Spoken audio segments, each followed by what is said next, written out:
আজকে মরার সময় যদি সেই ধর্মকে পরিত্যাগ করে অন্য ধর্ম গ্রহণ করে যদি দুনিয়ার জমিন ছেড়ে চলে যান, সারা জীবন আপনার শ্রোতা বিন্দু সাধারণ যারা চাকর নৌকর যারা আছে, আপনার কর্মী যারা আছে, তারা বলবে আবু তালেব শেষ পর্যন্ত মুহাম্মাদের কালেমা গ্রহণ করে দুনিয়ার জমিন ছেড়ে বিদায় হয়ে চলে গেছে। না না, এমনটি করেন না। বাপ দাদার ধর্মে আপনি কালি চুনকালি লাগায়া যায় না। আপনি যেই ধর্মের উপরে আছেন সেই ধর্মের উপরে অটল থেকে আপনি দুনিয়ার জমিন ছেড়ে চলে যান। এই কথা বলার পরে কালেমা বলবে ভাব ঠিক ওই সময় আবু জাহেলের এই কথা শুনে আবু তালেব কালেমা সারা দুনিয়ার জমিন ছেড়ে চলে গেল। এইবার মুহাম্মদুর রাসূলুল্লাহ যখন আরো রিকোয়েস্ট করতে লাগলেন, আরো অনুরোধ করতে লাগলেন, আল্লাহ রাব্বুল আলামিন আয়াত নাযিল করে এরকম ধমকি দিয়ে দিলেন যে না, আর অনুরোধ নয়। ইন্নাকা লা তাহদি মান আহবাবতা ওয়ালাকিন্নাল্লাহ ইয়াহদি মান ইয়াশা। إنك لا تهدي من أحببت ولكن الله يهدي من يشاء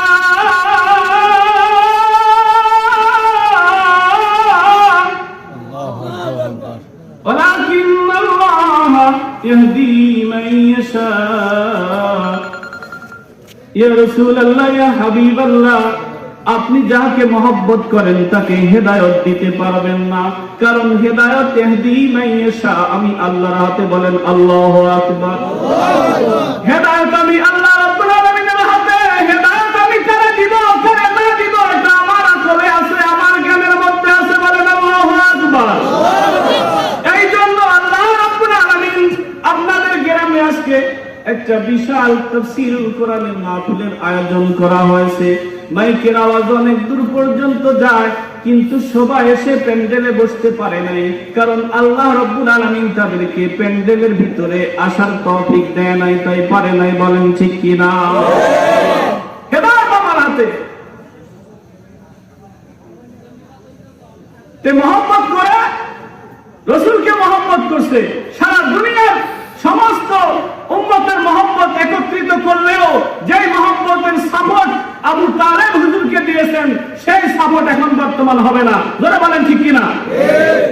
কারণ ওই সময় পুরা মক্কা নগরীতে বড় বড় লিডার কম ছিল না, কেউ তাকে খেলের আসর দিতে পারে নাই, দুলের টাকা দিতে পারে নাই।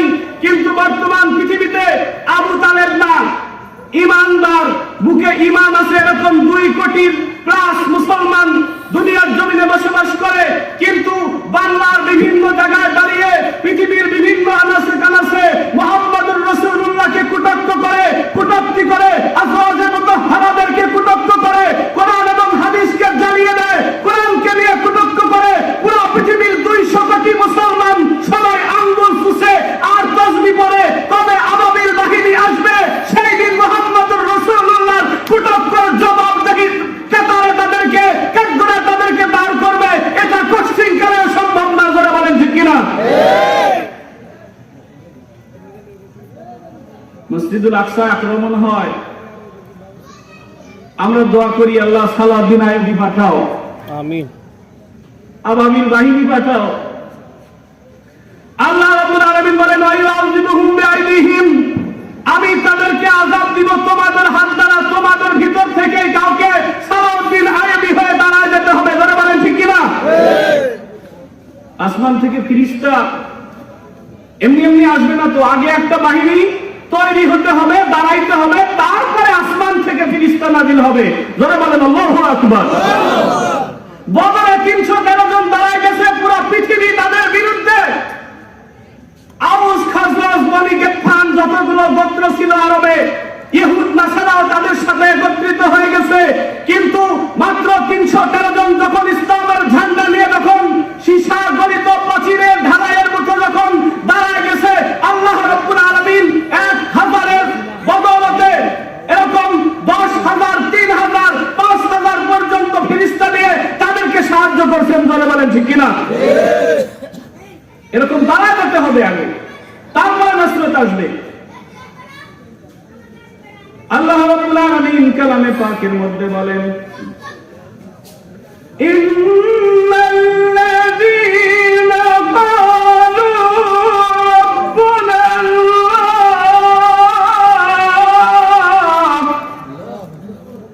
ربنا الله ثم استقاموا تتنزل عليهم الملائكة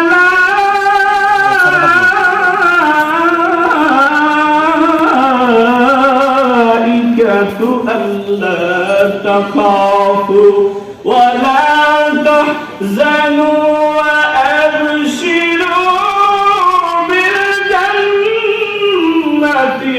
التي كنتم توعدون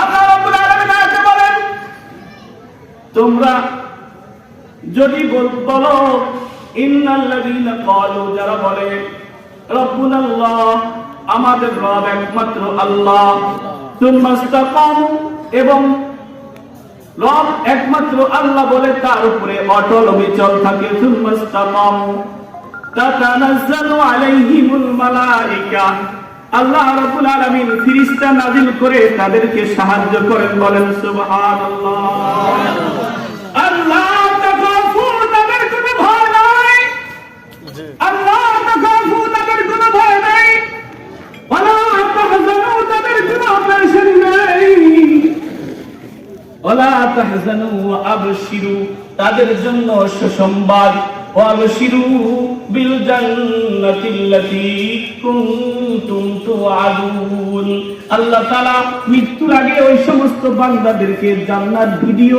কলের মতো দেখায়া তাদেরকে আমন্ত্রণ করেন সুবহানাল্লাহ এবং ফেরেশতারা বলে দুনিয়া তোমাদের সাথে ছিলাম এখনো তোমাদের সাথে আছি এবং জান্নাতে প্রাণ ভরে ভরে তোমাদের খেদমত করব কুনতুম তুআদুন বলেন আল্লাহু আকবার অটলতার অনেক দাম বলতেছিলাম মহব্বতের দৃষ্টান্ত আবু তালেবের মহব্বতের দৃষ্টান্তটা বললাম আবু তালেব মহব্বত কইরা আবু তালেব জাহান্নামী হয়ে গেছে দুনিয়ার মধ্যে আল্লাহর শাস্তির মধ্যে সবচাইতে সর্বনিম্ন শাস্তি আবু তালেবকে দেওয়া হবে আর এই আবু তালেবকে সর্বনিম্ন শাস্তির জুতা যখন পরায় দেওয়া হবে তার এই জুতার তাপে পুরা বডিটা এরকম এত উত্তপ্ত হবে মাথার মগজগুলো গলে গলে তার গাল বেয়ে বেয়ে মাথা বেয়ে বেয়ে পড়তে থাকবে বলেন নাউযুবিল্লাহ রাসূলকে মহব্বত করছেন একজন সেটা রাসূলের চাচা আবু লাহাব যখন শুনছে মুহাম্মাদের জন্ম হয়েছে এইবার সুয়াইবা যখন তার খবর দিছে আর কি চাও একটা সুসংবাদ শোনো তোমার একটা ভাতিজা ফুটফুটে সুন্দর একটা ভাতিজার জন্ম হয়েছে আব্দুল্লাহর ঘরে একটা পোলা হয়েছে এইবার খবর শোনার সঙ্গে সঙ্গে কয়েক লক্ষ টাকা দামের বাদী আবু তালেব কয়েক লক্ষ টাকা দামের বাদী আবু লাহাব আজাদ করে দিছে এইবার বাদী আজাদ করে দিছে দেওয়ার পরে তাকে আবার একটা হারও পুরস্কার দিছে এই আবু লাহাব কিন্তু রাসূলকে মহব্বত করছে আবু তালেবও কিন্তু রাসূলকে মহব্বত করছে কিন্তু রাসূলের মহব্বত তাদেরকে জান্নাতে নিয়ে যেতে পারবে না ধরে বলেন ঠিক কি না ঈমান আগে থাকতে হবে ঈমান কি ঈমান ছাড়া কোনো মহব্বত গ্রহণযোগ্য নয় কোনো মহব্বত গ্রহণযোগ্য হবে না আগে ঈমান আনতে হবে ওই যে এটাকেই বলে আপনার মিলাদুন নবী রাসূলের জন্মদিন আবু লাহাব এক গ্রুপ আছে আমাদের বাংলাদেশে বলে আবু লাহাব রাসূলের মিলাদুন নবী পালন করে আর আমরা পালন করলে দোষ কোথায় আরে আবু লাহাব রাসূলের মিলাদুন নবী পালন করে তো জাহান্নামে গেছে তোমরা যে তরিকা এরকম রাসূলের জন্মদিন তোমরা পালন করো জিসমে জুলুসের এরকম মিছিল সাজাও আর স্লোগান দাও তোমাদের এরকম তরিকায় মিলাদুন নবী 20 শতাব্দীর কেউ কোনোদিন সাহাবা তাবেঈ কেউ কোনোদিন করে নাই এই জন্য তোমাদের এটা জঘন্যতম বেদাত আর এই বেদাত আদায় করে কখনো রাসূলের মহব্বত আদায় করা যায় না জোরে বলেন ঠিক কিনা সিরাতের নাম হচ্ছে কার্যকরী মহব্বত মিলাদের নাম না। ইচ্ছা করলে কেউ রাসূল যেদিন জন্মগ্রহণ করছে সেদিন কেউ জন্মগ্রহণ করতে পারবে না। মিলাদুন নবী পালনীয় নয়, মিলাদুন নবী বিশ্বাস করতে হবে। আর সিরাতুন নবী এটাকে পালন করতে হবে। সিরাতুন নবী পালন করা পৃথিবীর প্রত্যেকটা ইমানদারের জন্য ফরজ। যারা বলেন ঠিক কিনা? প্রত্যেক ইমানদারের জন্য ফরজ।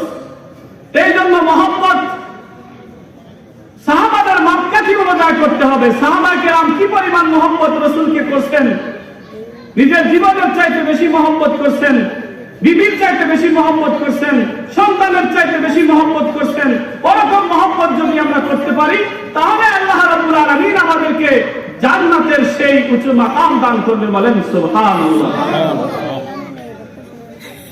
কাফেরদের কিছু দৃষ্টান্ত বললাম, যারা রাসূলকে মহব্বত করে তাদের দৃষ্টান্ত বললাম। আর একই তরিকায় মহব্বত আবু বকর করছে না করেন নাই? জোরে বলেন।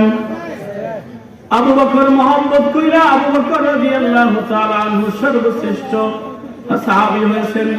রাসূল হাদিসে বলেন, জানোনি তোমাদের মধ্যে এমন একজন মানুষ আছে, এমন একজন ব্যক্তি আছে কিয়ামতের ময়দানে যেদিন সবাই নফসি নফসি করতে থাকবে, ওই দিন আল্লাহ রাব্বুল আলামিনের আটক জান্নাত থেকে তারে ডাকা হবে, অফার করা হবে। বলেন সুবহানাল্লাহ।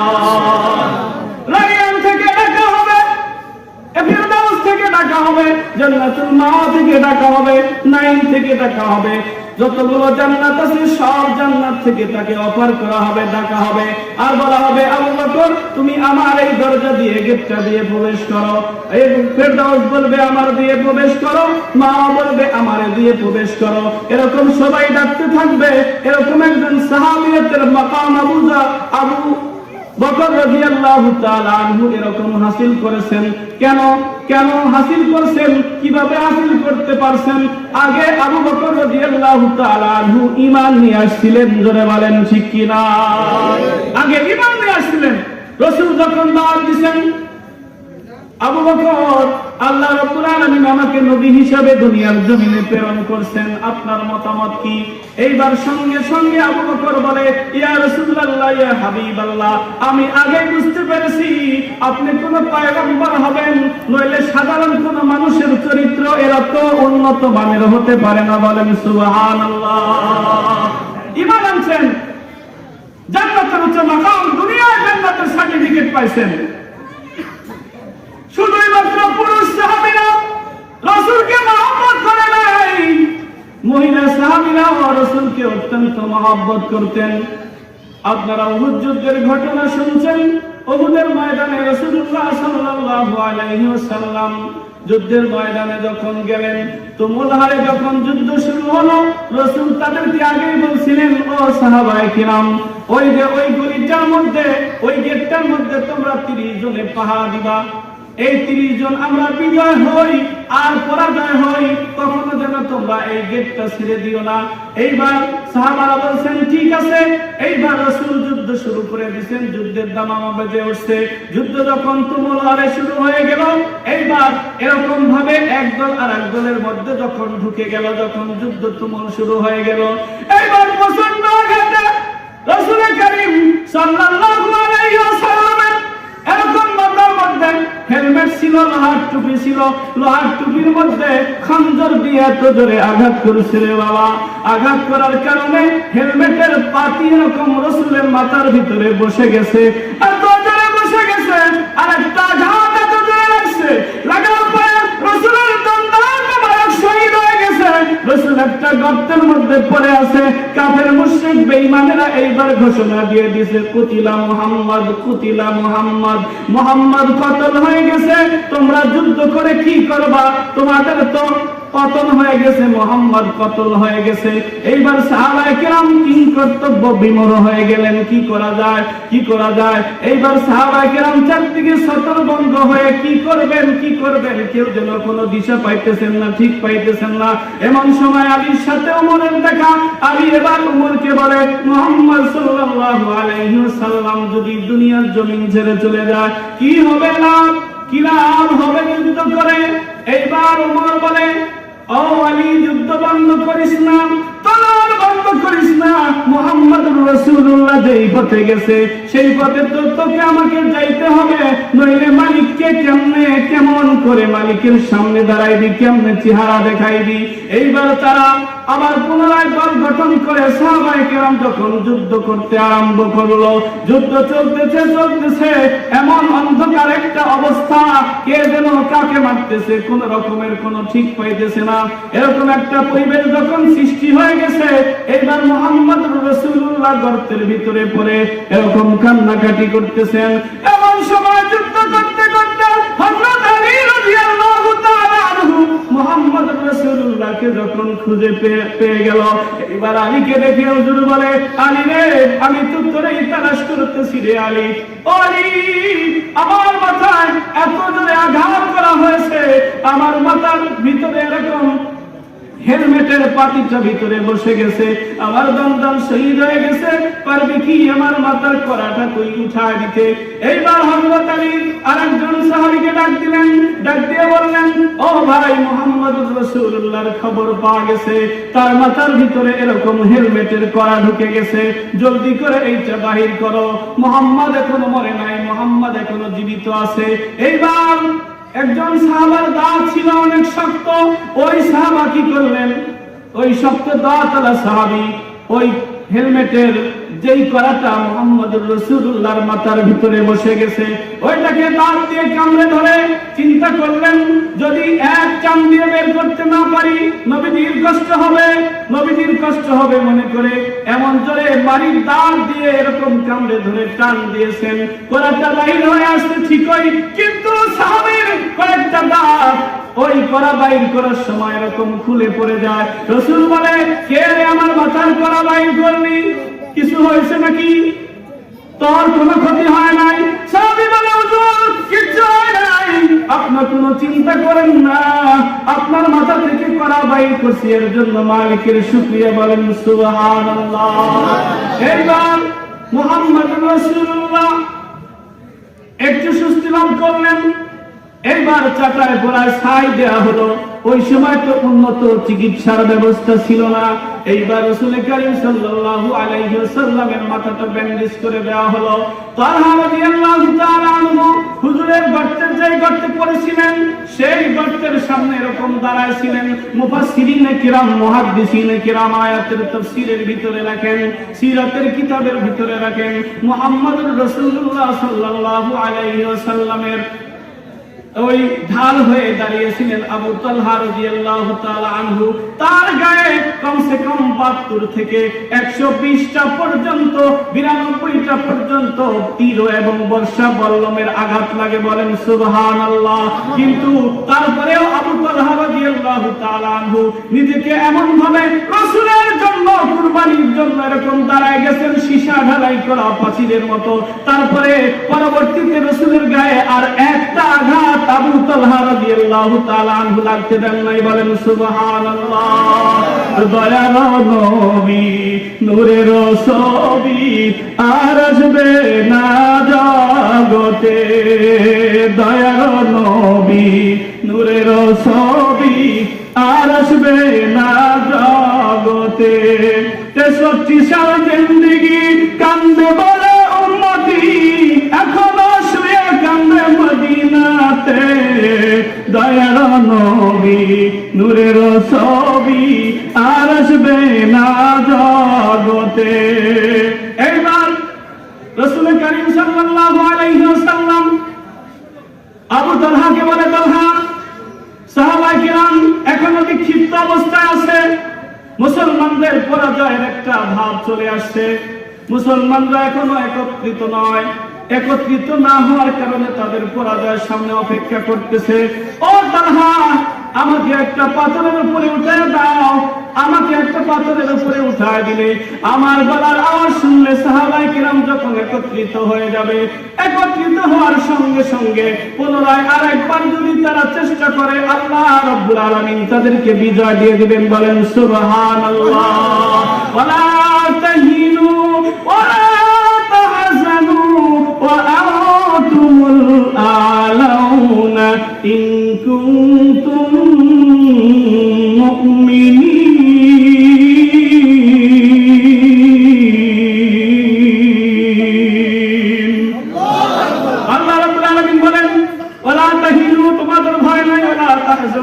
পেরেশানি নাই।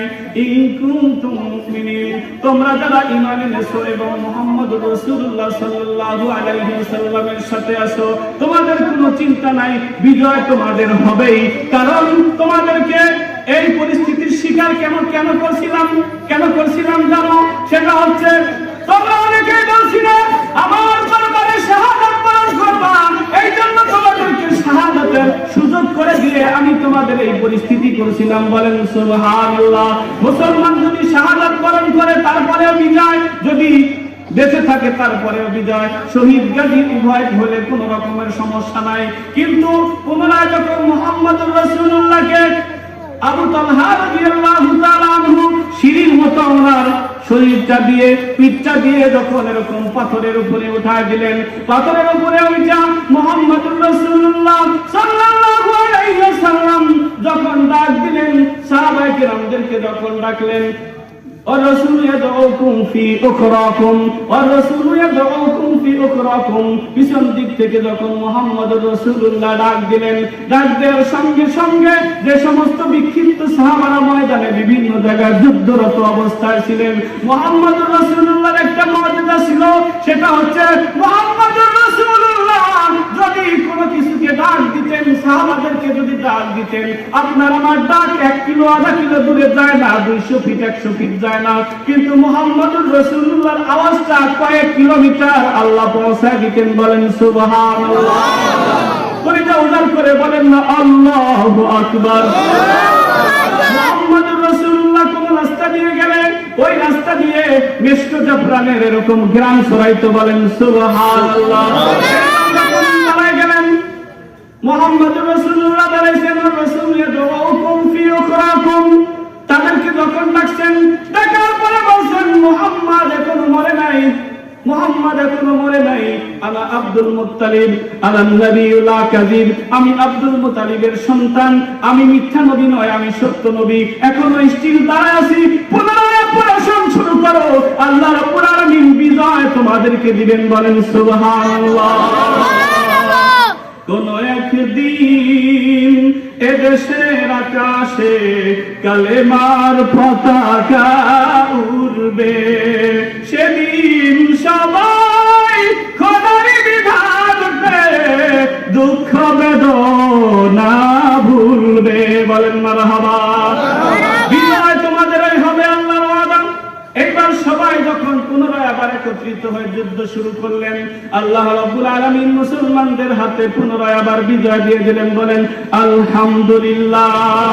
এই পুরো বিশ্বে দেখেন যুদ্ধ চলে, পুরো বিশ্বে যুদ্ধ চলে। আফগানিস্তানে টানা 60 বছর পর্যন্ত যুদ্ধ চলছে না চলে নাই? সোভিয়েত ইউনিয়নের বিরুদ্ধে 40 বছর, আমেরিকার বিরুদ্ধে টানা 20 বছর। বিজয় কাদের হয়েছে? আফগানের মানুষের পায়ের জুতাও ছিল না, ঠিক মতো দুবেলা খাইতে পারত না, পায়ের জুতার ফিতাও ছিল না, খালি পায়ে জীর্ণ শীর্ণ পোশাকে এমন ভাবে অটল বিচল সীসাবৃত পাথরের মতো যখন দাঁড়ায় গেছে, আল্লাহ রাব্বুল আলামিন পৃথিবীর মধ্যে পরাশক্তি আর পরাশক্তির বিরুদ্ধে তাদেরকে বিজয় দিয়ে দিয়েছেন। বলেন সুবহানাল্লাহ। সিরিয়ার মুসলমানদের কি ছিল? দীর্ঘ 54 বছর পর্যন্ত বাপ আর ছেলে মিলে, আমরা তো মাত্র 16 বছরেই যে অতৃষ্ণ বিতৃষ্ণ হয়ে গেছি, তারা টানা 54 বছর। হাফেজ আল আসাদ আর বাশার আল আসাদ, বাপ বেটা দুইজন 54 বছর পর্যন্ত এরকম পুরা সিরিয়ার মানুষের এরকম নির্যাতন, নিপীড়ন, নিষ্পেষণ চালাইছে। আর আল্লাহ রাব্বুল আলামিন তাদেরকে বিজয় দিয়ে দিয়েছেন অটলতার কারণে। বলেন আলহামদুলিল্লাহ। আবার তাকান ফিলিস্তিনের দিকে, তাদেরকে নিশ্চিহ্ন করে দিয়েছে বলছে কয়েকবার ইসরায়েল। তাদের বর্ডারে যদি একটা টিকটিকিও ঢুকে, তাদের স্যাটেলাইট চ্যানেল তাদেরকে সংকেত দিয়ে দেয়, কিন্তু হামাসের বাহিনী আবাবিল পাখির মতো ঢুকে তাদেরকে কচু কাটা করছে, তারা টের উপায় নাই। ধরে বলেন সুবহানাল্লাহ। আল্লাহ রাব্বুল আলামিন দৃষ্টান্ত এখনো পর্যন্ত দেখাইতেছেন। তারপরে তাদেরকে দেখেন শেষ পর্যন্ত আল্লাহ রাব্বুল আলামিন কোন কৌশলে দেখেন তাদের বিজয় দিয়ে দিলেন। California Los Angeles, California Los Angeles. আল্লাহ এমন ভাবে দাবানলের আগুন জ্বালায় দিলেন, কোনো কিছুতেই নিবে না, কোনো কিছুতেই যখন নিবে না, এমন সময় কি করলো, সেই আমেরিকার সমস্ত প্রযুক্তি যখন কি হয়ে গেল, পরাজয় হয়ে গেল। আল্লাহ রাব্বুল আলামিনের কারিশমাটা দেখেন। তখন কি করলো, আমেরিকার সমস্ত ওই টেম্পুর বাহিনীগুলো মোল্লাদেরকে লাইন ধরে আজান দিতে লাগায় দিছে। যখন আজান দিতে লাগায় দিছে, আজানের আওয়াজে দাবানল বন্ধ হয়ে গেছে। বলেন সুবহানাল্লাহ। আর এর উসিলায় হামাসের সাথে সেই ফিলিস্তিনি বাহিনীর এরকম যুদ্ধবিরতি হয়ে গেছে। যুদ্ধবিরতি শুধু যুদ্ধবিরতি নয়, ফিলিস্তিনের মুসলমানদের হামাসের বিজয় হয়ে গেছে। জোরে বলেন সুবহানাল্লাহ। এরকম ইমানের উপরে অটল অবিচল যদি আমরা থাকতে পারি, আল্লাহ রাব্বুল আলামিন আমাদের বাংলাদেশকেও একসময় মুসলিম রাষ্ট্র হিসাবে পরিণত করে দিবেন এবং কোরআন দিয়ে পুরা পৃথিবী চলবে। শুধুমাত্র ওই আফগান চলবে না, শুধুমাত্র সিরিয়া চলবে না, শুধুমাত্র ফিলিস্তিন চলবে না। আল্লাহ রাব্বুল আলামিন অচিরেই বাংলাদেশকে কোরআন দিয়ে চালানোর মতো একটা আভাস, একটা সুজ্ঞান পাওয়া যাচ্ছে। জোরে বলেন ঠিক কিনা? আল্লাহ রাব্বুল আলামিন যেন আমাদেরকে কোরআনের শাসন দেখে মরার তৌফিক দান করেন। সকলেই বলেন আমিন। এইবার বলতেছিলাম, যুদ্ধ চলতেছে ওহুদের ময়দানে। এমন সময় মহিলা সাহাবিয়া একজন যুদ্ধের ময়দানের দিকে দৌড় দিয়েছে। দৌড় দিয়ে যখন যায়, প্রতিমধ্যে মানুষের সাথে যখন দেখা হয়ে যায়, এইবার মানুষ বলে, ও মহিলা কই যাও? মহিলা বলে, ওহুদের ময়দানে যাই। ওই লোকটা বলে, তোমার তো বাবা যুদ্ধে গিয়েছিল, তোমার বাবা শহীদ হয়ে গেছে। এইবার মহিলা বলে, তা শুনতে চাই না। আরো সামনে যখন যায়, আর একজন সাহাবার সাথে দেখা হয়ে যায়। আর একজন সাহাবা বলে, ও মহিলা কই যাও? উহুদের ময়দানে যাই। সাহাবী বলে, তোমার স্বামী যুদ্ধে গিয়েছিল, শাহাদাত বরণ করছে। আরো সামনে যায়, তা শুনতে চাই না। আরো সামনে যখন গেছে, যাওয়ার পরে আরেকজন বলে, তোমার যে ছেলে যুদ্ধে গেছে, তোমার ছেলেটাও শাহাদাত বরণ করছে। এইবার মহিলা বলে, ও আল্লাহর বান্দারা, ও সাহাবীরা, আমার বাবা, আমার স্বামী, আমার সন্তান সকলেই শহীদ হয়ে যাক, আমি তা শুনতে চাই না। আমারে তাড়াতাড়ি বলো, মুহাম্মদুর রাসূলুল্লাহ এখনো ময়দানে জিন্দা আছেনি? বলেন আল্লাহু আকবার। এই ছিল তাদের মহব্বতের নমুনা। রাসূলকে তারা কেমন মহব্বত করতেন? নিজের জীবনের চাইতে বেশি মহব্বত করতেন। আল্লাহর রাসূল যুদ্ধের জন্য যখন নাম নিতেছেন, এমন সময় একজন মহিলা কোলে মাত্র 6 বছর 4 বছরের সন্তান নিয়ে আসছে। এইবার নাম নেওয়া হচ্ছে, তার নামটা যখন উঠিয়ে দেওয়া হয়েছে, এইবার নাম দেওয়া হয়েছে, তাদেরকে ডাকা হয়েছে, সবাই লাইনে দাঁড়াইছে। দাঁড়ানোর পরে 6 বছরের একটা ছোট্ট সন্তান দেখা যায়। এইবার রাসূল বলেন, এই 6 বছরের সন্তানটা যুদ্ধের ময়দানে গিয়ে কি করবে? তাকে তো নেওয়া যাবে না। এইবার মহিলা একটা এসে বলে, আসসালামু আলাইকা ইয়া রাসূলুল্লাহ, আসসালামু আলাইকা ইয়া হাবিবাল্লাহ। আপনার দরবারে আমার দরখাস্ত, আমার আরজু, সেটা হলো আমার স্বামী যুদ্ধে শাহাদাত বরণ করছে, আমার উপযুক্ত কোনো ছেলে নাই যুদ্ধের ময়দানে পাঠানোর জন্য, কিন্তু আমি যে শহীদের মা হইতে চাই, আমি যে শহীদের মুজাহিদের মা হইতে চাই, এই ছেলে ছাড়া আমার কোনো ছেলে নাই, মেহেরবানি করে আমার ছেলেটাকে আপনি গ্রহণ করেন। রাসূল বলেন, ও মা, তোমার এই ছোট্ট ছেলে না ঢাল ঘুরাইতে পারবে, না তলোয়ার ঘুরাইতে পারবে, যুদ্ধের ময়দানে আমি তার নিয়ে কি করব? এইবার মহিলা বলে, ইয়া রাসূলুল্লাহ, ইয়া হাবিবাল্লাহ, ইয়া রাসূলুল্লাহ, ইয়া হাবিবাল্লাহ, ইয়া রাহমাতাল লিল আলামিন, ইয়া সাইয়্যিদুল মুরসালিন, ইয়া ইমামুল মুরসালিন, ইয়া খাতামান নবিয়্যিন, আমার ছেলে তলোয়ার ঘুরাইতে পারবে না, ঢাল ঘুরাইতে পারবে না বুঝলাম, কিন্তু যখন যুদ্ধের ময়দানে শত্রুদের পক্ষ থেকে বর্ষা বল্লম তীর আসতে থাকবে, আমার সন্তানটাকে এরকম উঁচা করে ধরবেন, যাতে করে আপনার গায়ে বর্ষার আঘাত না লেগে আমার সন্তানের কলিজা ঝাঁঝরা হয়ে যাবে, তারপরে আমি শহীদের মা হয়ে কিয়ামতের ময়দানে দাঁড়াইতে চাই। বলেন সুবহানাল্লাহ। কলিজা উজাড় করে বলেন না আল্লাহু আকবার। এইবার রাসূল করিম সাল্লাল্লাহু আলাইহি ওয়াসাল্লাম যখন ছেলেটাকে নিচ্ছেন না, ছেলেটাকে যখন লাইন থেকে বাহির করে দিতেছেন, আর বলতেছেন, মা গো, তোমার এই ছেলেটাকে আজকে যুদ্ধের ময়দানে নেওয়া হবে না। তোমার ছেলেটা যদি হায়াতে বেঁচে থাকে আর যদি সে যোগ্য হয় তাহলে পরবর্তীতে কোনো কাজে লাগানো হবে। মন খারাপ করো না গো মা। এমন সময় রাসূল যখন ওই ছেলেটাকে যুদ্ধের ময়দানে না নিয়ে যাচ্ছেন, এরকম পরিস্থিতিতে আল্লাহ রাব্বুল আলামিন জিবরিল আলাইহিস সালামকে পাঠায়া রাসূলকে বলছেন, ইয়া রাসূলুল্লাহ, ইয়া হাবিবাল্লাহ, আপনার খাতার মধ্যে ওই ছেলের যেমন নাম উঠছে, আপনি যেমন সাহাবায়ে কেরামের লিস্টে নাম উঠাইতেছেন, লিস্টে শুধু দুনিয়া হইতেছে না।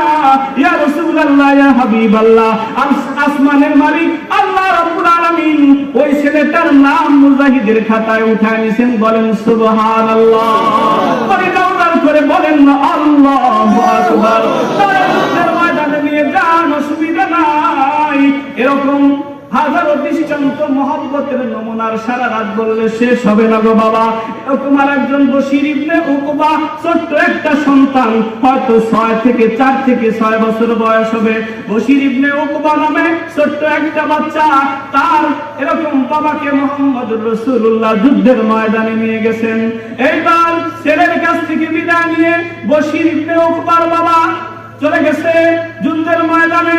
যুদ্ধ শেষ করে যখন সবাই বাড়িতে ফিরতেছে, এমন তো অবস্থায় ছোট্ট ছেলে বাবার তালাশে চলে এসে রাসূলের দরবারে।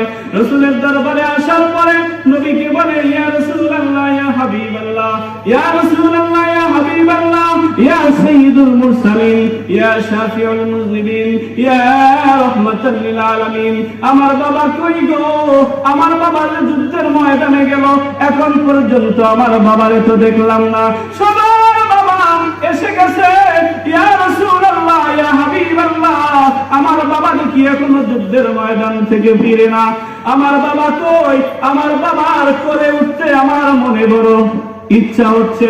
ইয়া রাসূলুল্লাহ, আমার বাবার কাছে যাওয়ার জন্য আমার মনে বড় সাধ, আমার দিলের মধ্যে বড় আশা হইতেছে। দীর্ঘ কয়েকদিন হলে আমার বাবার সাথে আমার দেখা হয় না। এইবার এমনি ভাবে যখন রাসূলের দরবারে ছোট্ট বাচ্চা যখন বলতেছে, রাসূল সহ্য করতে না পেরে তার মুখটাকে এরকম ফিরায় নিলেন।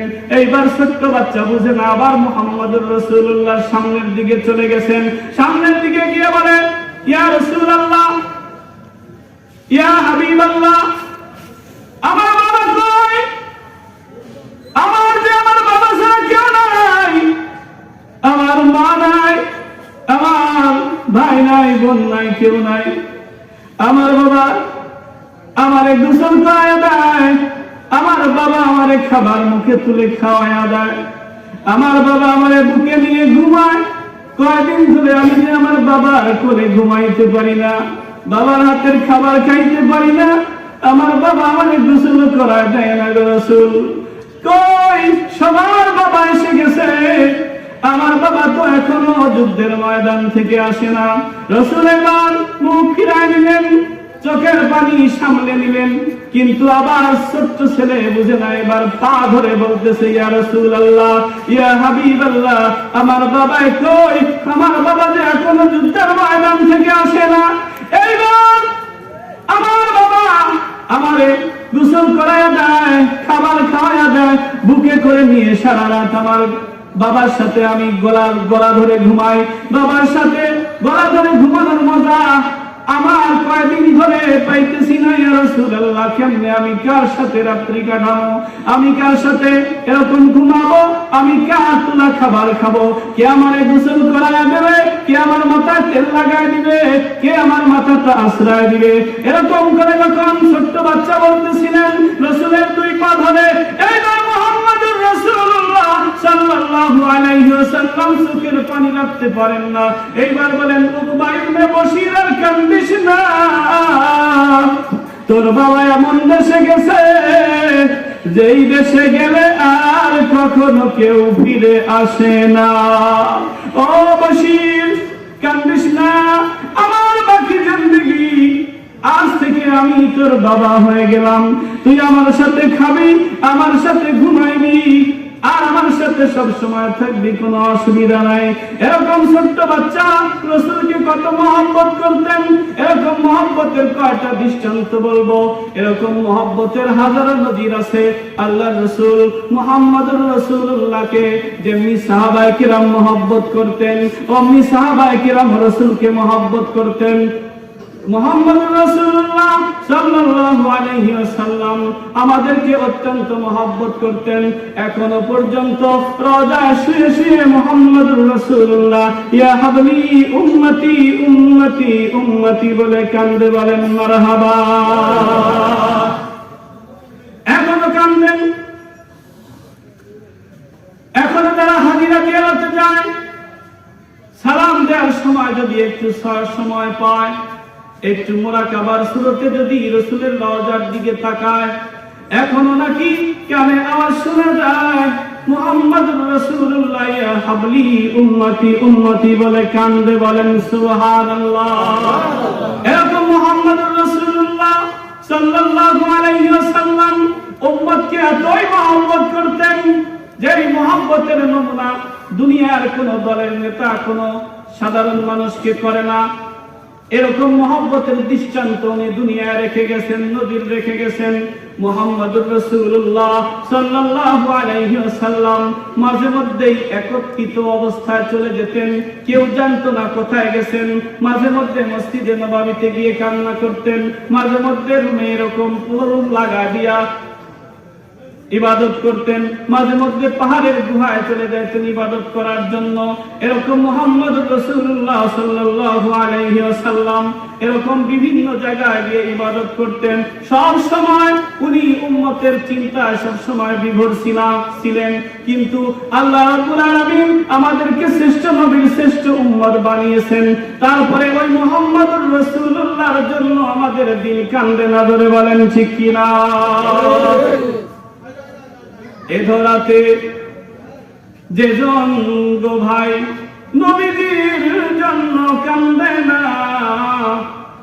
রোজ হাসরে ভাইজান তারা নবীজির শাফায়াত পাবে না, জোরে বলেন ঠিক কিনা? মুহাম্মদুর রাসূলুল্লাহ এক সেকেন্ডের জন্য আমাদেরকে ভুলে নাই। মিরাজে গেছেন, সেখানেও আমাদেরকে ভুলে নাই। ভুলছেন? আল্লাহ সালাম দিছেন, আল্লাহ জিজ্ঞেস করছেন ইয়া রাসূলুল্লাহ আপনি কি নিয়ে আসছেন? মুহাম্মদুর রাসূলুল্লাহ বলে আত্তাহিয়াতু লিল্লাহি ওয়াস সালাওয়াতু ওয়াত তাইয়্যিবাতু আসসালামু আলাইকা। রাসূল বলেন আমার বেঁচে থাকা, আমার মরে যাওয়া, আমার সমস্ত ইবাদত আপনার জন্য নিয়ে আসছি। এইবার আল্লাহ রাব্বুল আলামিন বলেন আসসালামু আলাইকা আইয়ুহান নাবিয়্যু ওয়া রাহমাতুল্লাহি ওয়া বারাকাতুহু। আল্লাহ বলেন নবী আপনার উপরে রহমত এবং বরকত নাযিল হোক। এইবার রাসূল দেখেন কেমনে সালামের উত্তর নেন, আসসালামু আলাইনা, আসসালামু আলাইনা, আসসালামু আলাইকা বলেন নাই, কি বলছেন? আসসালামু আলাইনা ওয়া আলা ইবাদিল্লাহিস সালিহিন। আপনার সালামের শান্তি আমার সমস্ত উম্মতের উপরে বর্ষণ হোক, বলেন সুবহানাল্লাহ। সমস্ত উম্মতের উপরে আপনার সালামের শান্তি বর্ষিত। যেই নবী আরশে আজিমে গিয়ে আমাকে ভুলে নাই, যেই নবী মিরাজে গিয়ে আমাকে ভুলে নাই, জান্নাতে গিয়ে আমারে ভুলে নাই, সেই নবীকে আমরা 200 কোটি মুসলমান এরকম ভুলে গেছি, যথারীতি তারে সম্মান দিতে পারি না, ধরে বলেন ঠিক কিনা? আমাদের মতো কপাল পরা মুসলমান বাংলার জমিনে আর নাই, ধরে বলেন ঠিক কিনা? এই কদিন আগে মুহাম্মদুর রাসূলুল্লাহকে নিয়ে কটাক্ষ করছে। অনেক দেশে আইন হয়ে গেছে মুহাম্মদুর রাসূলুল্লাহকে কটাক্ষ করলে তার মৃত্যুদণ্ড। বাংলাদেশে মেজরিটি পার্সেন্ট বাংলাদেশে মুসলমান, তারপরে এই আইন বাংলাদেশে এখনো জারি হয় না। আমরা দোয়া করবো যেন বাংলাদেশে এরকম একটা আইন জারি হয়ে যায়, ধরে বলেন আল্লাহুম্মা আমিন। যাতে কোন কাফের মুশরিক রাসূলকে কটাক্ষ করলে তার কোনো তওবা নাই, তার তওবা হচ্ছে তাকে তার ঘর থেকে কল্লা আলাদা করে দিতে হবে। এটা আমার রাষ্ট্রের দায়িত্ব। কার দায়িত্ব? রাষ্ট্রের দায়িত্ব। এটাই তার শাস্তি, এটাই তার তওবা, তাছাড়া তার কোনো তওবা নাই। অচিরেই এই আইন যেন বাংলাদেশে হয়ে যায়। আপনারা কি আইন চান? আল্লাহ তাআলা যেন আমাদেরকে অচিরেই আইন দেখার তৌফিক দান করেন। তো বলতেছিলাম মুহাম্মদুর রাসূলুল্লাহ এক যারা আমাদেরকে কোনো সময় ভুলে যান নাই। যেখানে গেছেন সেখানে উম্মতি উম্মতি বলে কান্দেন, যেখানে গেছেন সেখানে উম্মতি উম্মতি বলে কাঁদছেন। তারই এক দৃষ্টান্ত রাসূল কারীম সাল্লাল্লাহু আলাইহি ওয়াসাল্লাম হঠাৎ করে তিনারে পাওয়া যাইতেছে না, এরকম খবর নাই। মদিনার কোন জায়গায় রাসূলের খবর নাই, কোন জায়গায় যখন পাওয়া যাইতেছে না, হযরত ওমর রাদিয়াল্লাহু তাআলা আনহু তলোয়ারটা ঢাল থেকে খাপ থেকে বাহির করে মুনাফিকদেরকে লক্ষ্য করে বলে, ও মদিনার মুনাফিকেরা, মুহাম্মদুর রাসূলুল্লাহ তোমরা কোথায় রাখছো, কই গেছে? জলদি করে যদি আমাদেরকে খবর না দাও তাহলে কিন্তু ওমরের তলোয়ার থেকে তোমরা একজন রেহাই হবে না। মুনাফিকরা চিন্তায় পড়ে গেল, জানি না রাসূল কই গেছে, কোথায় থাকে রাসূলের কোনো খবর জানি না। এইবার মুনাফিকরা সবাই ভয়ে কাঁপতেছে রাসূলকে বাহির করার জন্য, খোঁজার জন্য। এইবার কয়েকজন সাহাবী বাহির হয়েছেন, আবু হুরায়রা রাদিয়াল্লাহু তাআলা আনহু বাহির হয়েছেন, এইবার ওমর বাহির হয়েছেন, আবু বকর বাহির হয়েছেন। রাসূলকে তালাশ করার একটা পদ্ধতি ছিল, পদ্ধতিটা হলো রাসূল কারীম সাল্লাল্লাহু আলাইহি ওয়াসাল্লাম একটু আগেই বলেছি যে পথ দিয়ে যাইতেন ওই পথটা মিষ্ক আম্বরের এরকম ঘ্রাণ হয়ে যেত। বলেন সুবহানাল্লাহ। তালাশে বাইর হয়েছেন আবু হুরায়রা রাদিয়াল্লাহু তাআলা আনহু। তালাশ করতে করতে এক বিশাল বড় পাঁচিল দিয়ে ঘিরা এক বাগানের মধ্যে গেছেন। যাওয়ার পরে ঢুকবেন কেমনে? যাই হোক, যেভাবেই হোক উনি এই বাগানের ভিতরে প্রবেশ করছেন। প্রবেশ করার পরে দেখলেন রাসূল নাই, রাসূল কই গেছেন? তারপরে দেখলেন বাগানে একটা গর্ত দেখা যায়, সেই গর্তের ভিতরে রাসূল ইয়া হাবলি উম্মতি উম্মতি বলে কান্দে। বলেন সুবহানাল্লাহ। ইয়া হাবলি উম্মতি বলে কান্দে। আল্লাহ রাব্বুল আলামিন জিবরিল পাঠিয়ে দিলেন, ইয়া রাসূলুল্লাহ, ইয়া হাবিবাল্লাহ, আপনি একটা মেসেজ আপনার উম্মতদেরকে দিয়ে দেন গো নবী। আপনার উম্মতের মধ্যে যদি কেউ পড়ে লা ইলাহা ইল্লাল্লাহ ফাদাখালাল জান্নাহ। আল্লাহু আকবার। মানে হলো যে ব্যক্তি পড়বে লা ইলাহা ইল্লাল্লাহ সেই জান্নাতে প্রবেশ করবে। লা ইলাহা ইল্লাল্লাহ পড়বে সেই জান্নাতে প্রবেশ করবে। এইবার আবু হুরায়রা ইতিমধ্যে উপস্থিত। আসসালামু আলাইকা ইয়া রাসূলুল্লাহ, আসসালামু আলাইকা ইয়া হাবিবাল্লাহ। এইবার আবু হুরায়রা রাদিয়াল্লাহু তাআলা আনহুকে বলে, ও আবু হুরায়রা, আমার উম্মতকে খবর দাও যে ব্যক্তি কালেমা পড়বে, লা ইলাহা ইল্লাল্লাহ পড়বে, আল্লাহ রাব্বুল আলামিন তাকে জান্নাতের মালিক বানায় দিবেন। বলেন সুবহানাল্লাহ। মাঝে মধ্যে এরকম একত্রিত অবস্থায় চলে যেতেন, একনিষ্ঠভাবে ইবাদত করতেন।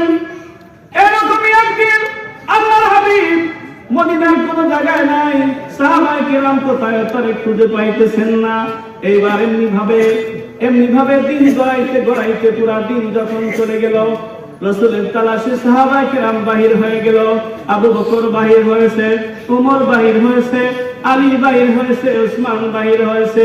চারদিকে সবাই তালাশ করতেছে, না কোন জায়গায় রাসূলকে পাওয়া যায় না। এইবার শহর ছেড়ে পাহাড়ে, পাহাড় ছেড়ে জঙ্গল, জঙ্গল ছেড়ে মরুভূমির দিকে যখন সবাই চলে গেছে, যাওয়ার পরে এইবার রাসূলের তালাশ কোন জায়গায় পাওয়া যায় না। রাসূলের তালাশ যখন কোন জায়গায় পাওয়া যায় না, এইবার ওমর, আবু বকর পাহাড় ছেড়ে জঙ্গল, তারপরে মরুভূমি, তারপরে আবার পাহাড় পদদেশে চলে গেছে। গিয়ে দেখে কিছু রাখাল এরকম মরুভূমির ভিতরে এরকম উট আর ছাগল রাখতেছে আর দুম্বা রাখতেছে। ওই রাখালদেরকে জিজ্ঞেস করছে, ও রাখালেরা রে, তোমরা আমার প্রিয় নবী মুহাম্মদুর রাসূলুল্লাহকে দেখছনি, রহমাতাল লিল আলামিনকে দেখছনি?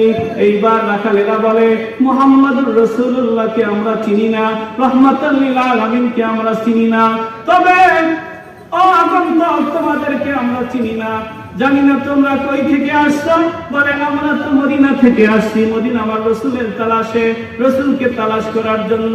এইবার রাখালেরা বলে, ও আবু বকর, ও উমর, তোমার রাসূলকে আমরা চিনি না, জানি না, সবকিছু ঠিক আছে, কিন্তু ওই যে পাহাড়ের গুহার মধ্যে আজ 3 দিন যাবত একটা মানুষ শুধু কান্দে আর কান্দে, কান্দে কান্দে আর কান্দে, সিজদায় করে শুধু উম্মতি উম্মতি বলে কান্দে। আর এই কান্নার আওয়াজে, এই কান্নার আওয়াজে, এই কান্নার গুনগুনি আওয়াজে আমাদের উট, দুম্বা, ছাগল পর্যন্ত ঘাসের মধ্যে মুখ লাগায় না। আবু বকর লক্ষ্য করে দেখেন, সত্যি উটের চোখ দিয়ে, রাসূলের কান্নার সাথে উটের চোখ দিয়ে এরকম অশ্রু ফোঁটাগুলো পড়তেছে, পানির ফোঁটা টবে টবে পড়তেছে। এইবার উমর আবু বকরকে বলে, আবু বকর, এইটা আমাদের মুহাম্মদুর রাসূলুল্লাহ সাল্লাল্লাহু আলাইহি ওয়াসাল্লাম সারা দুনিয়ার আর কেউ হবে না। সাধারণ কোন মানুষের জন্য উট, ছাগল, দুম্বা এরকম কান্না করে না। ধরে বলেন ঠিক কিনা? ইয়া মুহাম্মদুর মুস্তাফা নবী সাল্লি আলা শাফায়াতুল কামবারি মদিনা ওয়ালা, ইয়া মুহাম্মদ মুস্তাফা নবী সাল্লি আলা, ইয়া মুহাম্মদ মুস্তাফা নবী এসো নিরালা। এইবার তালাশ করতে করতে চলে গেলেন গুহার মুখে, গিয়ে দেখে হ্যাঁ মুহাম্মদুর রাসূলুল্লাহ গুহার মুখে এরকম গুহায় সিজদা দিয়ে সিজদার মধ্যে কান্দে, কান্দে আর কান্দে, যে গিয়ে বলে, ইয়া রাসূলুল্লাহ, ইয়া হাবিবাল্লাহ, আমি আবু বকর এসেছি, যে আপনার হিজরতের সাথী, যে আপনার ছোটবেলার সাথী, যে আপনার বন্ধুদের মধ্যে সবচাইতে কাছের বন্ধু। ইয়া রাসূলুল্লাহ, ইয়া হাবিবাল্লাহ, সিজদা উঠান, আপনাকে আমরা নেয়ার জন্য এসেছি। রাসূল সিজদা উঠায় না, শুধু উম্মতি উম্মতি উম্মতি বলে কান্দে। আবু বকর বলে, ইয়া রাসূলুল্লাহ, ইয়া হাবিবাল্লাহ, ইয়া রাহমাতাল লিল আলামিন, ইয়া সাইয়্যিদুল মুরসালিন, আপনি উম্মতি উম্মতি বলে আর কান্দেন না। আমি ঈমান গ্রহণ করার পর থেকে আজ পর্যন্ত যত নেকি আমার অর্জন হয়েছে, আমি আবু বকরের সমস্ত নেকিগুলো আপনার উম্মতের জন্য কুরবানি করে দিলাম। বলেন সুবহানাল্লাহ। কলিজা উজাড় করে সবাই বলেন না আল্লাহু আকবার। সিজদা উঠায় না, রাসূল সিজদা উঠান না। ওমর বলে, ইয়া রাসূলুল্লাহ, ইয়া হাবিবাল্লাহ, ইয়া রাহমাতাল লিল আলামিন, আমি সেই উমর যে আপনার গর্দান কাটতে গিয়ে নিজের গর্দানটা আপনার কদমে সুবর্দ করে দিয়েছি। ইয়া রাসূলুল্লাহ, আমি সেই উমর, আপনি বলছেন আমার পরে যদি কেউ নবী হতো সেটা হয়তো হযরত উমর। আমি সেই উমর। ইয়া রাসূলুল্লাহ, দেখেন আপনার দরবারে উপস্থিত, মেহেরবানি করে সিজদা উঠান। আপনার বিরহ যন্ত্রণা সহ্য করতে না পেরে মদিনার ছোট ছোট বাচ্চারা, কিশোর কিশোরী, বৃদ্ধ বনিতা এরকম সবাই মিলে রাস্তায় বাহির হয়ে আপনার সবাই তালাশ করতেছে, সিজদা উঠান। সিজদা উঠায় না। উমর বলে, ইয়া রাসূলুল্লাহ, ইয়া হাবিবাল্লাহ, ইয়া রাহমাতাল লিল আলামিন, কালেমা গ্রহণ করার পর থেকে এ পর্যন্ত আমি আমার নামের মধ্যে যত নেকি অর্জন হয়েছে, ইয়া রাহমাতাল লিল আলামিন, সাইয়্যিদুল মুরসালিন, আল্লাহর নামে কসম করে বলি সমস্ত নেকিগুলো আপনার উম্মতের জন্য কুরবানি করে দিলাম। সিজদা উঠান। এইবার রাসূল সিজদা উঠান না। উমর আবু বকরকে বলেন, ও উমর, আবু বকর, বুঝেছি ফাতিমা সারা রাসূলকে আজকে সিজদা থেকে উঠানো যাবে না। এইবার সবাই মিলে এইবার ফাতিমাকে আনার জন্য যখন দৌড় দিল, প্রতিমধ্যে ফাতিমাও আসতেছিল দৌড়ে দৌড়ে, আলীর সাথে দেখা। এইবার আলী রাদিয়াল্লাহু তাআলা আনহুকে ফাতিমাতুল জহরা রাদিয়াল্লাহু তাআলা আনহা বলে, ও আলী, তুমিও কান্দো, আবু বকর কান্দে, ওমর কান্দে, সবাই কান্দে। বুঝেছি মদিনার মুনাফিকেরা আমার রাসূলকে মেরে ফেলেছে। আমার বাবার মৃত্যুদেহ, আমার বাবার লাশটা লাশটা কই দেখছো, জলদি করে লাশের কাছে আমারে তুমি নিয়ে যাও। এরকম কলিজার সাথে হযরত আলীর বুকের সাথে মাথা লাগায়া ফাতিমাতুল জাহরা এরকম যখন কান্নাকাটি করা শুরু করেছেন, এইবার আলী রাদিয়াল্লাহু তাআলা আনহু বলে, ফাতিমা রে, হুজুর মরে নাই, জিন্দা আছে, বলেন সুবহানাল্লাহ। এইবার ফাতিমা দৌড়ে চলে যায়, গুহার কাছে দাঁড়ায় বলে, ইয়া রাসূলুল্লাহ, শিয়রে দাঁড়ায় বলে, ইয়া হাবিবাল্লাহ, আপনার মা নাই, আপনার বাবা নাই, আপনি কোন জায়গায় বাহির হতে সর্বপ্রথম যার সাথে দেখা, সর্বশেষ যার সাথে দেখা করতেন তিনি হইতেছি আমি ফাতিমা। আবার কোথা থেকে ফিরে এসে সর্বপ্রথম যার সাথে দেখা করতেন তিনি হলো ফাতিমা। ইয়া রাসূলুল্লাহ, আজ 3 দিন হয়ে গেল, আপনি কেন আমার সাথে দেখা করেন নাই? পারলেন কেমনে মারে ভুলে থাকতে? কেমনে পারলেন নাতিগুলোকে ভুলে থাকতে? এইবার চিন্তা উঠান, আপনার মা আপনাকে নিতে এসেছে। মদিনার সমস্ত কিশোর কিশোরী, আপাল বৃদ্ধ বনিতা সবাই মিলে আপনার বিরহে তারা রাস্তায় বাহির হয়ে গেছে। সিজদা উঠান, রাসূল সিজদা উঠায় না। এইবার ফাতিমা রাদিয়াল্লাহু তাআলা আনহা দেখলেন সিজদা যখন উঠায় না, আরো কিছু কুরবানির কথা বলতে হবে। এইবার ফাতিমাতুজ জাহরা বলে, ইয়া রাসূলুল্লাহ, ইয়া হাবিবাল্লাহ, আমার জিন্দেগীর যত রকমের নেকি আল্লাহ রাব্বুল আলামিন এ পর্যন্ত আমার জিন্দেগিতে দিয়েছেন, আমার জিন্দেগীর সব নেকিগুলো আপনার উম্মতের জন্য কুরবানি করে দিলাম। সিজদা উঠান, বলেন না আল্লাহু আকবার। রাসূল সিজদা উঠায় না, কাঁদে, ইয়া হাবিবি উম্মতি উম্মতি বলে কাঁদে। রাসূল সিজদা উঠায় না। ফাতিমাতুল জাহরা বলে, কেমনে সিজদা উঠাবেন রাসূল? এইবার ফাতিমাতুল জাহরা চিন্তা করলেন, উম্মতের জন্য মনে হয় আমার হাসান হোসেনকে কুরবানি না দেওয়া পর্যন্ত আল্লাহ রাসূল সিজদা দিবেন আর উঠাবেন না। এইবার ফাতিমাতুজ জাহরা রাদিয়াল্লাহু তাআলা আনহা বললেন, ইয়া রাসূলুল্লাহ, ইয়া হাবিবাল্লাহ, ইয়া রাহমাতাল লিল আলামিন, ইয়া সাইয়্যিদুল মুরসালিন, ইয়া শাফিউল মুযনিবিন, আল্লাহর নামে কসম করে বলি, আমার হাসান হোসেন দুইজনে আপনার উম্মতের জন্য কুরবানি করে দিলাম। জলদি জলদি করে সিজদা উঠান, বলেন আল্লাহু আকবার। রাসূল আমার আল্লাহর দোস্ত আখেরি নবী, আমরা যে তার আদরের উম্মত, উম্মতের করলাম কি?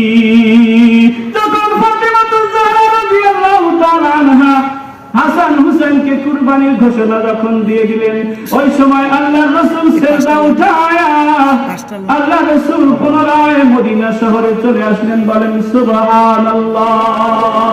এই ছিল তাদের কুরবানির দৃষ্টান্ত।